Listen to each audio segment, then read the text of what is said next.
యేసయ్య తెల్లోళ్ళ దేవుడా, ఆ మాట విన్నప్పుడల్లా నాకు అనిపించింది, నిజంగా యేసు ప్రభువే గనక తెల్లోళ్ళ దేవుడు అయి ఉంటే నాలాంటి నల్లోళ్ళంత అన్యాయం అయిపోయి ఉండేవాళ్ళు. మన బ్రతుకులన్నీ అన్యాయం అయిపోయి ఉండేవి. యేసుక్రీస్తు తెల్లోళ్ళకే కాదు నల్లోళ్ళకి దేవుడు. నల్లోళ్ళు తెల్లోళ్ళే కాదు, నాసిక రంధ్రాలలో ఊపిరి ఉన్న ప్రతి మనుషునికి యేసుక్రీస్తు ప్రభు వారు దేవుడై ఉన్నాడు. యేసుక్రీస్తు వారికి ఏ జాతి అంటే గొప్ప అండి? ఎవరిని ఘనంగా ఎంచుతాడండి?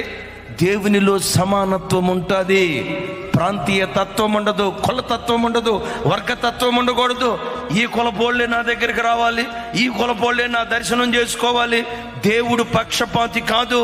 ఆకాశము క్రింద భూమికి పైన సమస్త జాతుల ప్రజలకు సమానత్వాన్ని నేర్పిన ఏకైక దేవుడు యేసుక్రీస్తు వారు. యేసుక్రీస్తు అందరికీ ప్రభు అయి ఉన్నాడు.